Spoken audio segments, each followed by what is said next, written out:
Mesdames, Mesdemoiselles et Messieurs, soyez salués depuis vos positions respectives, où que vous soyez, partout dans ce monde. Et alors, comme vous pouvez le constater, je vous l'avais dit que je prenais des vacances.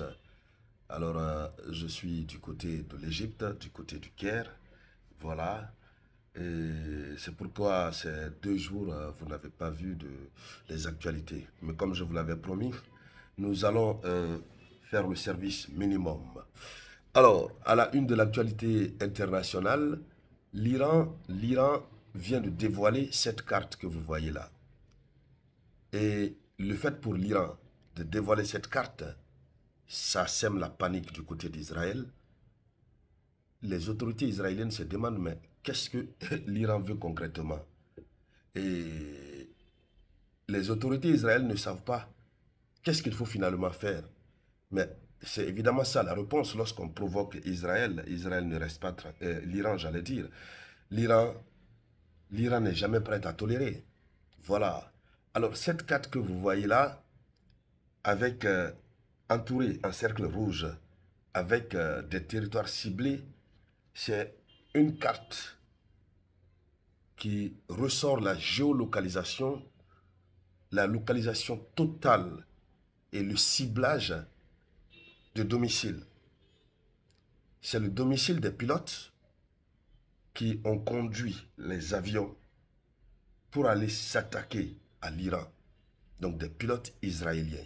C'est-à-dire, les Israéliens même se demandent comment est-ce que l'Iran a pu faire pour savoir que c'est tel et tel qui pilotait.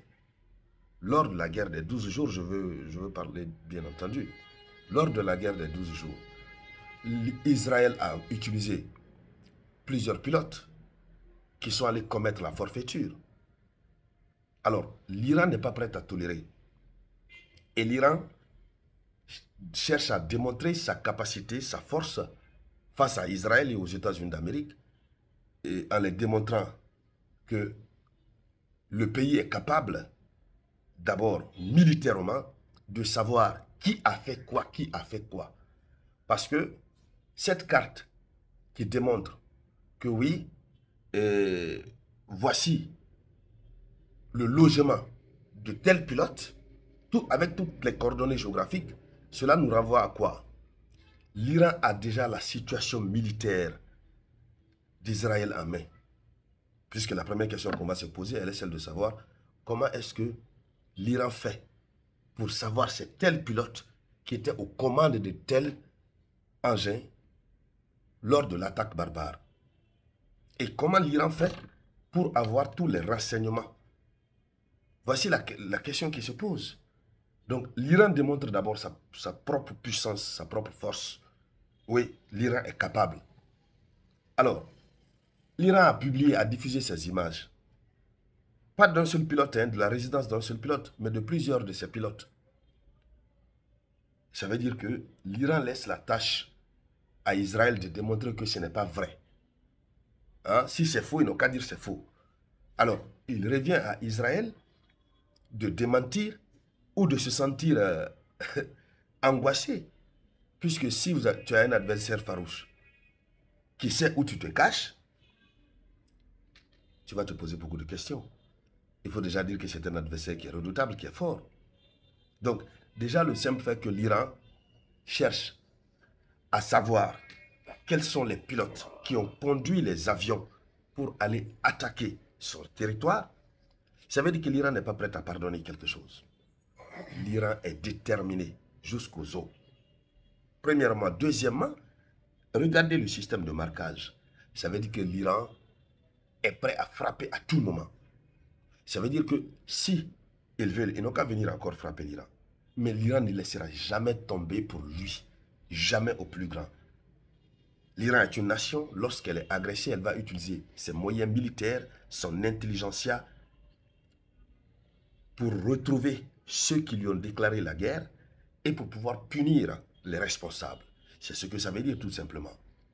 Alors, allons-y dans les profondeurs, dames et messieurs. Avant de continuer, comme d'habitude, je vous demande de partager la vidéoconférence au maximum. Oui, mettez beaucoup de likes. Voilà.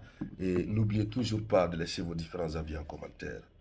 Voilà, je suis pleinement en vacances, mais je prends le temps pour partager l'actualité avec vous, décrypter l'actualité. Donc, vous aussi, à votre tour, prenez le temps de partager.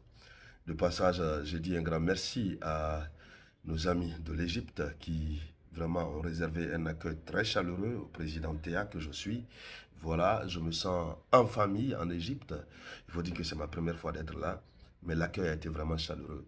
Un merci particulier à M. Kamara, connu sous le sobriquet de Influx Yuri. Alors, allons-y dans les profondeurs, dames et messieurs. Et donc, selon l'information officielle,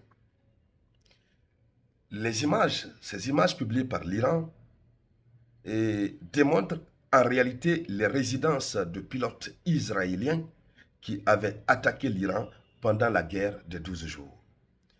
Dans une nette montée en puissance de sa stratégie de dissuasion, l'Iran a rendu public les noms et les coordonnées résidentielles d'un pilote et d'un copilote de l'armée de l'air israélienne. Donc l'Iran donne le nom du pilote, l'Iran donne le nom du copilote, l'Iran donne les coordonnées de leur résidence. Ça fait partie de la capacité de dissuasion de l'Iran. Ça doit faire peur. Tu es en conflit avec quelqu'un, tu choisis tes éléments pour aller vraiment le bombarder. Et puis par après, il te dit, les gens que tu avais envoyés là, c'était telle personne, telle personne. Voici où ces personnes-là logent. Alors, c'est pourquoi ça panique du côté d'Israël. Et donc, qu'est-ce qu'il faut dire? Alors, il faut dire que ces deux pilotes sont impliqués dans les bombardements de zones civiles durant la guerre des 12 jours. L'Iran les accuse d'être impliqués dans les bombardements de zones civiles. Pourquoi ils bombardent les zones civiles? Donc, leurs résidences sont ciblées. Mais qu'est-ce que l'Iran veut en faire? Pour le moment, point d'interrogation. Alors, c'est une image satellitaire, ce sont des images satellitaires qui ont été diffusées, qui montrent leur domicile, comme on le disait, dans le quartier de Neve-Ilan, dans le district de Tel Aviv, avec des marques de ciblage signalant à la fois une capacité de frappe précise et une pénétration des services de renseignement. Ça veut dire clairement que l'Iran a pénétré le service de renseignement israélien. Mais s'il n'avait pas pénétré, comment il pouvait faire pour avoir toutes ces informations? Et ça veut dire que les services de renseignement israéliens n'est rien face à l'Iran. C'est de cela qu'il s'agit. Alors donc, Téhéran avertit qu'il ne s'agit pas du début et promet d'autres révélations. Oui, qu'il ne s'agit que du début. Et l'Iran promet d'autres révélations. Donc, mesdames, mesdemoiselles et messieurs, c'était ça la une de l'actualité internationale. Voilà. Merci de la partager au maximum. Je vous reviens tout à l'heure avec de nouvelles actualités.